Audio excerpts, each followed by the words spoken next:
Channel निशा नीर और आप देख रहे हैं पावर ऑफ डिसिप्लिन। उम्मीद करता हूं कि आप सभी हेल्दी होंगे और वेल्दी होने की प्रार्थना कर रहे होंगे।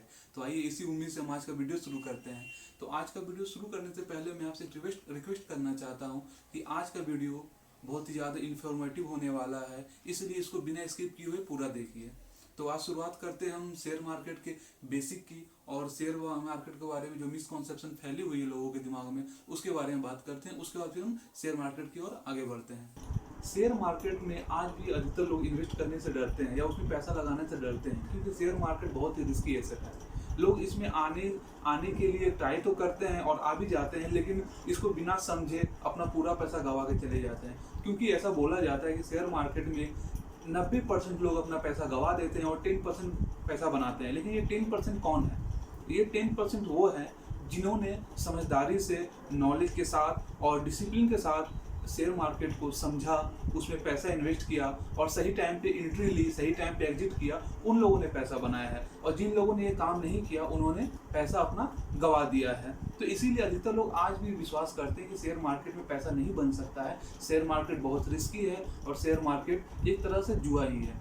जिस तरह जुआ में लक का साथ माना जाता है, उसी तरह शेयर मार्केट में लक का साथ माना जाता है। लेकिन ये कहीं बहुत हद तक गलत है।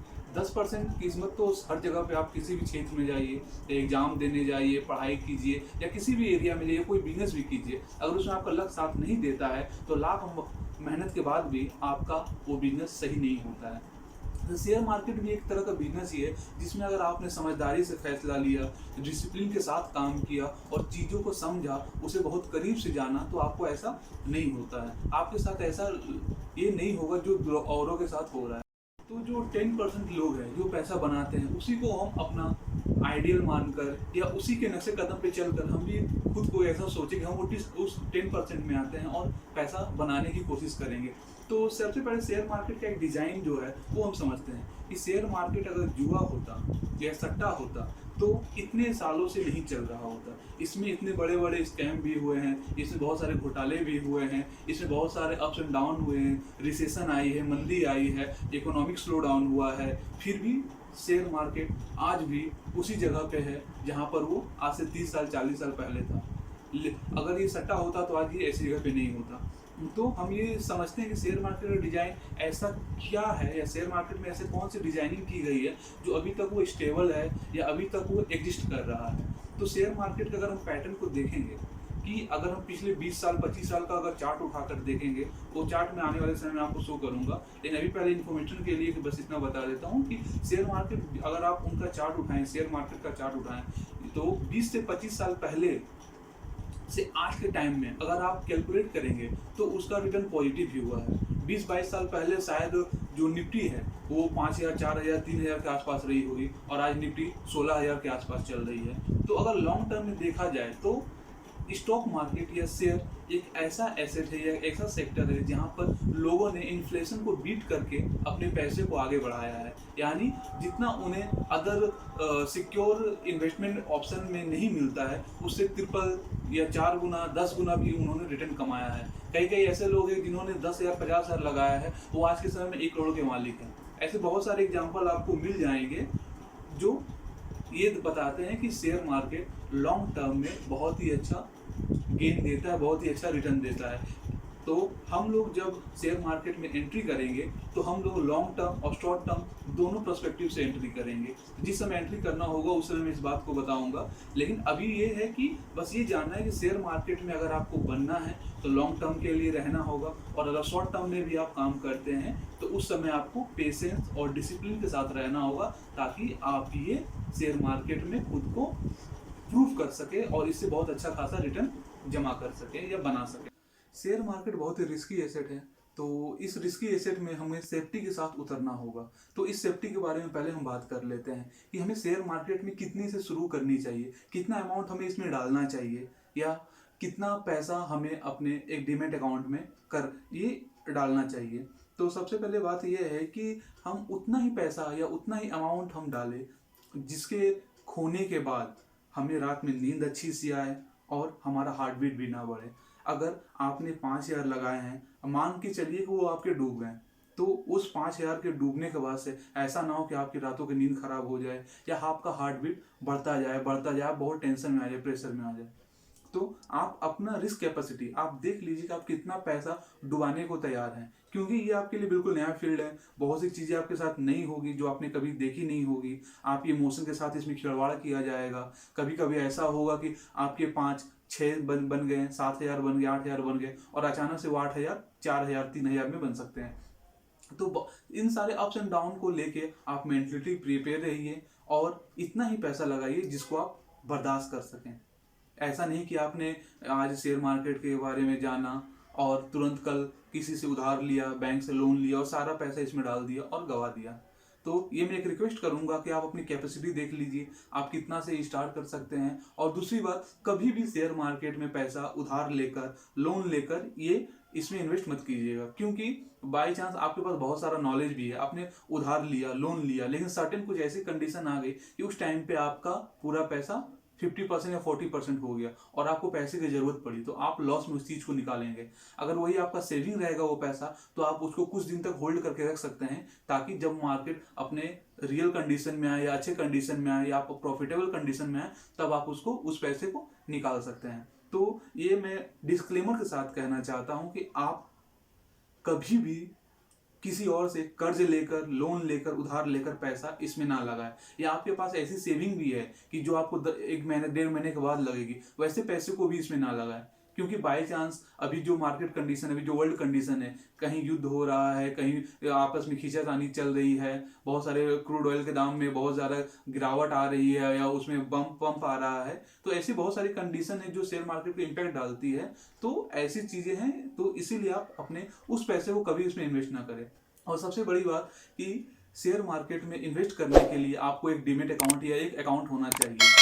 तो अगर आपने अभी तक अपना अकाउंट ओपन नहीं किया है, तो डिस्क्रिप्शन में हमने अकाउंट ओपनिंग का लिंक दिया है, वहां पे जाइए और सिंपल सा KYC करके अपना अकाउंट क्विकली ओपन कीजिए।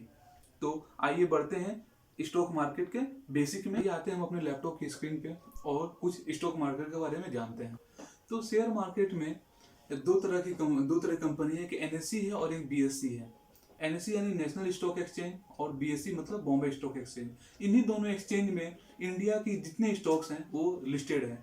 मतलब कि इन दोनों एक्सचेंज के अंदर ही हम सभी शेयर्स देखते हैं, इसमें ट्रेड कर सकते हैं। और इन दोनों एक्सचेंज में क्या होता है, इन दोनों एक्सचेंज में बहुत सारे शेयर्स लिस्टेड होते हैं, लगभग 5,000, 6,000, 10,000 से भी ज़्यादा शेयर लिस्टेड है। तो उनको डाइवर्सिफाई किया गया, उनको क्लासीफाई किया गया है 3 पार्ट में, और वो क्लासीफाई किया गया है कैपिटल के हिसाब से, यानी जिस कंपनी की कैपिटलाइजेशन जितनी होगी, यानी जिस कंपनी का वैल्यू जितना रहेगा उसको उस हिसाब से उस कैटेगरी में रखा जाता है। तो कैपिटलाइजेशन के हिसाब से शेयर मार्केट में 3 तरह के कैपिटलाइजेशन को डाइवर्सिफाई किया गया है। पहला लार्ज कैप, दूसरा मिड कैप, तीसरा स्मॉल कैप। लार्ज कैप मतलब क्या होता है, लार्ज मतलब इसके नाम से ही आपको समझ में आ जाएगी कि ये क्या है। लार्ज कैपिटल में जिस कंपनी के पास लार्ज कैपिटल हो, और लार्ज कैपिटल मतलब यहाँ पर जो भी मैं आंकड़ा बताऊंगा, जो भी मैं अमाउंट बताऊंगा, वो करोड़ में रहेगी। ठीक है, तो लार्ज कैप के लिए क्या किया गया है, ये लिखा गया है कि market capitalisation, large cap company have a market cap of ₹20,000 crore और मोर। मीन्स कि जिस कंपनी का वैल्यू 20,000 करोड़ से ज्यादा हो, जिस कंपनी का वैल्यू 20,000 करोड़ से ज्यादा हो, उसे हम लार्ज कैप में डालते हैं। लार्ज कैप क्या होता है, ये ऐसी कंपनियां होती है जो बहुत पुरानी होती है, जिनका मार्केट में ब्रांड है, नाम है, और इनके पास कैश रिजर्व, यानी इनके पास कैश बहुत ज़्यादा रहता है, इनका जो टर्नओवर होता है वो बहुत ज़्यादा होता है, और कंपनी का वैल्यू 20,000 करोड़ यानी कोई छोटी मोटी रकम नहीं। तो आप समझ ही सकते हैं कि ये कंपनी कितनी बड़ी होगी। और इस कंपनी में जैसे रिलायंस आते हैं, बजाज फिनसर्व आता है, मारुति सुजुकी आता है, टाटा मोटर्स आता है, और भी बहुत सारी कंपनीज है, ब्रिटानिया आती है, हिंदुस्तान यूनिलीवर आता है, ITC आता है।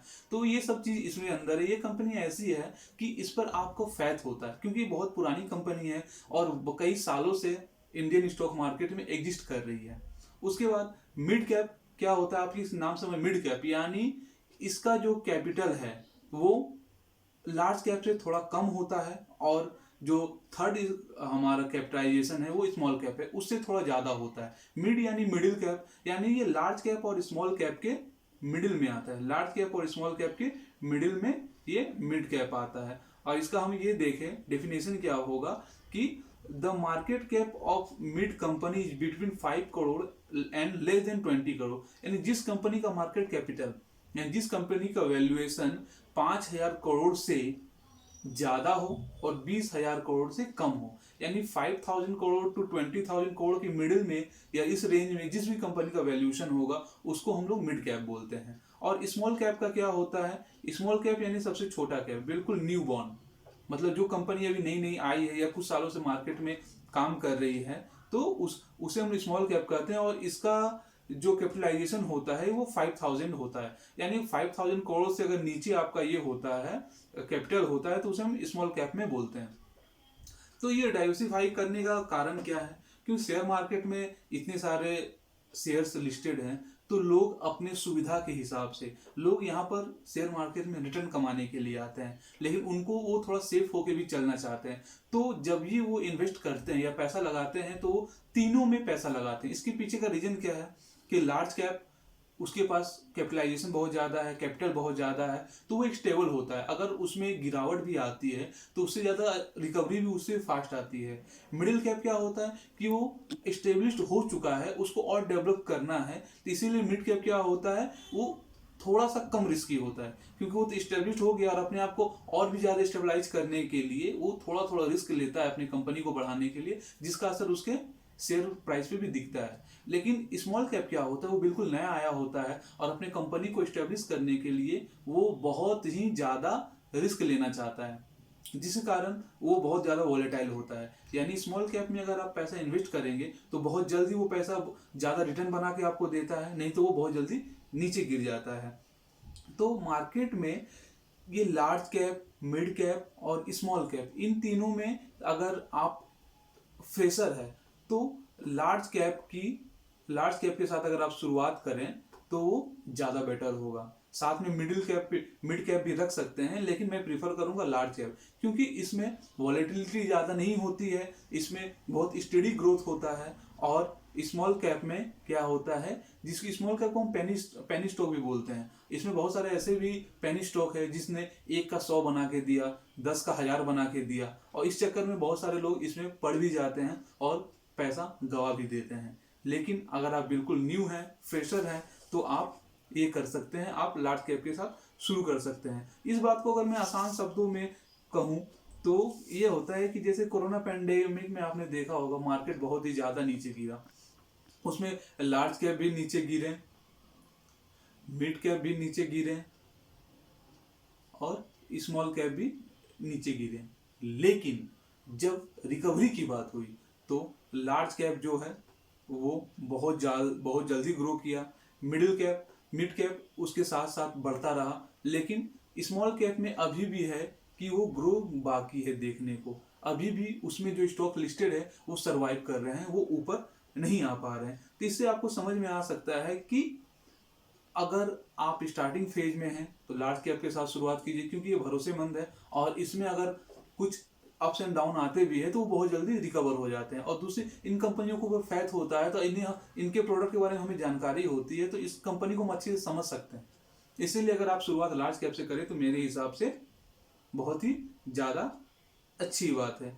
तो उम्मीद करता हूं कि आपको मेरा ये वीडियो पसंद आया है। अगर पसंद आया हो तो कृपया मेरे वीडियो को लाइक करें, शेयर करें, सब्सक्राइब करें और अपना सुझाव मुझे कमेंट बॉक्स पे जरूर लिख के दें। तो दोस्तों, आज के वीडियो में हमने क्या पढ़ा कि शेयर मार्केट के बारे में क्या मिसकंसेप्शन है, उसके अलावा हमने कितना इन्वेस्ट करना चाहिए ये पढ़ा, उसके बाद अकाउंट खोलना जरूरी है और अकाउंट कहाँ से खोल सकते हैं वो मैंने भी बताया, और इसके बाद कि शेयर मार्केट में किस तरह के स्टॉक्स लिस्टेड है, उनको कैपिटलाइजेशन के हिसाब से कितने पार्ट में डिवाइड किया गया है और कहाँ पर इन्वेस्ट करना है या पैसा लगाना ज़्यादा बेटर है। तो आज की वीडियो कुछ ज़्यादा लंबी हो रही है, लेकिन फिर भी इंफॉर्मेशन के लिए आप थोड़ा सा इसे बियर कर सकते हैं, इसीलिए मैं आपसे फिर रिक्वेस्ट करता हूँ को बिना स्किप किए हुए पूरा देखिए, ताकि आप कोई भी इंपॉर्टेंट चीज़ मिस ना करें और नेक्स्ट वीडियो का इंतजार करें। और हमसे जुड़ने के लिए धन्यवाद, नमस्कार।